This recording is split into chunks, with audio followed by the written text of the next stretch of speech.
સમાચારમાં આગળ વાત કરીશું નવસારીથી। નવસારી કૃષિ યુનિવર્સિટીમાં 16 ડિસેમ્બરે થયેલી મજૂર દીપક સુમનભાઈ ચૌધરીની હત્યાનો ભેદ ઉકેલાયો છે।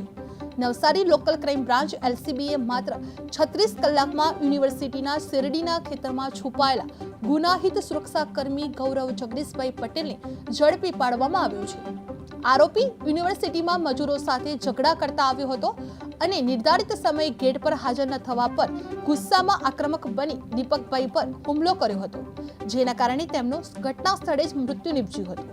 પોલીસે યુનિવર્સિટી અને આસપાસના 100 થી વધુ CCTV ફૂટેજ તપાસ્યા અને ટોર્ચનો ઉપયોગ કરીને રાત્રિના સમયે સર્ચ ઓપરેશનમાં આરોપીને પકડી પાડવામાં આવ્યો હતો। પ્રાથમિક પૂછપરછમાં તેને ગુનાની કબૂલાત કરી હતી કે અને ભારતીય ન્યાય સંહિતાની સંબંધિત કલમો હેઠળ ધરપકડ કરવામાં આવી છે, જે નવસારી કૃષિ યુનિવર્સિટીમાં મજૂર હત્યાનો ભેદ ઉકેલાયો છે। જે 36 કલાકમાં LCBએ આરોપીને ઝડપી પાડ્યો છે, જે શેરડીના ખેતરમાં ગુનાહિત સુરક્ષાકર્મી છુપાયો હતો। જે CCTV ફૂટેજ અને ટોર્ચથી તપાસ પૂર્ણ કરવામાં આવી હતી। આરોપીએ ગુનાની કબૂલાત કરી હતી અને ધરપકડ કરવામાં આવી હતી।